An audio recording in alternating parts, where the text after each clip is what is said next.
Hello viewers, আসসালামু আলাইকুম। আশা করি আল্লাহর অশেষ রহমতে সবাই ভালো আছেন। আজকে আমি তৈরি করে দেখাবো আলু দিয়ে গরুর মাংসের রেসিপি। এখানে নিয়ে নিলাম 2 টেবিল চামচ রসুন বাটা, 4 টেবিল চামচ পেঁয়াজ বাটা, এলাচ দারচিনি বাটা, 2টা পেঁয়াজ কুচি নিয়ে নিলাম। এখানে 500 গ্রাম গরুর মাংস এবং 4টা তেজপাতা। অপরদিকে আমি একটা হাঁড়ি বসিয়ে রেখেছি। হাঁড়িটা গরম হয়ে গেলে দিয়ে দেবো পরিমাণ মতো তেল, 2টা পেঁয়াজ কুচি। পেঁয়াজটাকে আমি হালকা বাদামি কালার করে ভেজে নেব। দিয়ে দিব 1 টেবিল চামচ আদা বাটা, 2 টেবিল চামচ রসুন বাটা এবং 4 টেবিল চামচ পেঁয়াজের পেস্ট দিয়ে আমি এটাকে একটু ভালো করে মিশিয়ে নেব, যাতে এটার মধ্যে একটা কাঁচা একটা ফ্লেভার আছে ওটা না থাকে। দিয়ে দিব আমি ফুল 1 চামচ ধনিয়া গুঁড়া, ফুল 1 চামচ হলুদের গুঁড়া। আমি আজকে একটু ফুল করে দিচ্ছি কারণ আমি আলু দিয়ে মাংসটা পাক করব, তাই আমি এখন দিয়ে দিব 2 চামচ মরিচের গুঁড়া।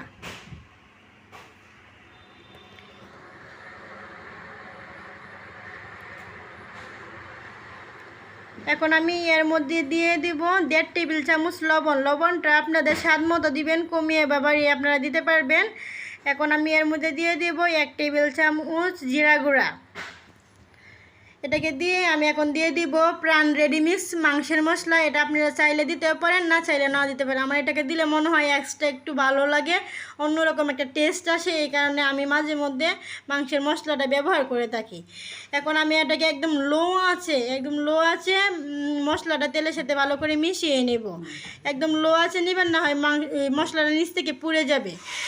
আমার জালটা একদম লো আছে রেখেছি। এখন দিয়ে দিব আগে থেকে এলাচ দারচিনি বেটে রাখার যে পেস্ট, ওটা দিয়ে আমি দিয়ে দিব অল্প একটু পানি দিয়ে আমি মশলাটাকে আরও সময় নিয়ে ভালো করে কষিয়ে নেব। মনে রাখবেন যে আপনার মশলার পরিমাণটা যদি ঠিক থাকে এবং যদি সময় নিয়ে কষানো হয়, তাহলে মনে করবেন যে আপনার রান্নাটা অন্যরকম একটা টেস্ট আসবে। দেখতে পাচ্ছেন ভিউয়ার্স, আমার মশলাটা একদম তেল থেকে ছেড়ে দিয়েছে, তেলটা উপরে বেশি উঠেছে, তাহলে মনে করবেন যে আপনার মশলাটা পারফেক্টভাবে কষানো হয়ে গেছে।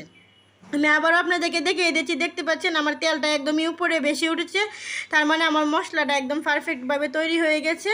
দেখতে পাচ্ছেন কত সুন্দর এবং ইয়ামিভাবে মশলাটা কষানো হয়ে গেছে। দেখতে পাচ্ছেন যে মশলাটা কালারটা একদমই চেঞ্জ হয়ে গেছে।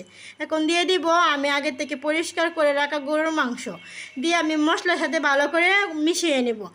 এখন দিয়ে দিলাম অল্প একটু পানি দেওয়ার কারণে আমার নিচ থেকে লেগে যাবে না, একদম ভালো করে কষানো হবে। আমি এটাকে 10 মিনিট কষিয়ে নিলাম। কষিয়ে নিয়ে আমি 2টা বড় সাইজে আলু দিয়ে দিলাম। আমার ইউটিউব চ্যানেলে আরেকটা গরুর মাংসের ভিডিও দেওয়া আছে ভিউয়ার্স, কিন্তু ওটা আমার আলু ছাড়া দেওয়া আছে, তাই আমি আজকে আপনাদের আলুর সামনে নিয়ে আসলাম আরেকটা ভিডিও।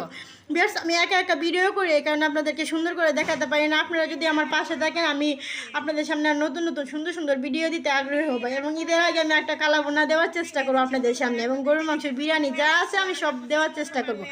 দেখতে পাচ্ছেন ভিউয়ার্স, আমার রান্নাটা কতটুকু লোভনীয়ভাবে এবং কতটুকু সুন্দরভাবে তৈরি হয়েছে।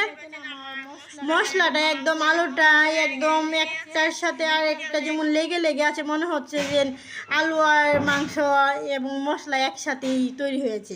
দেখতে পাচ্ছেন কতটুকু লোভনীয় এবং সুন্দরভাবে তৈরি হয়েছে, এবং মাংস আলু থেকে একদম তেল উপরে বেশি উঠেছে, মনে হবে যে মাংসটা একদম কষানো হয়ে গেছে। এখন দিয়ে দিব আমি অল্প একটু পানি। আমি আজকে কষা করে বোনা করব, তাই আমি বেশি পানি দেব না। এটাকে ডেকে আমি হাই হিটে আরও 10 মিনিট রান্না করে নেব। 10 মিনিটের দিকে আমি হাই হিটে আরও রান্না করে নিলাম। দেখতে পাচ্ছেন আমার গ্রেভিটা কত সুন্দর হয়েছে এবং তেলটা আমার উপরে বেশি উঠেছে। এখন আপনাদেরকে আমি একটা বাটিতে ঢেলে দেখিয়ে দেবো যে রান্নাটা কতটুকু সুন্দর এবং পারফেক্টভাবে তৈরি হয়েছে। দেখতে পাচ্ছেন ভিউয়ার্স, আমার রান্নাটা কতটুকু পারফেক্ট এবং সুন্দরভাবে তৈরি হচ্ছে। আপনারা বাসায় এইভাবে ট্রাই করবেন, আপনারা দেখবেন যে সবাই আপনাদের প্রশংসনীয় পঞ্চমুখ হয়ে আছে। তো ভিউয়ার্স, সম্পূর্ণ ভিডিও দেখার জন্য ধন্যবাদ। পাশে থাকবেন, সুস্থ থাকবেন, ভালো থাকবেন। আল্লাহ হাফেজ।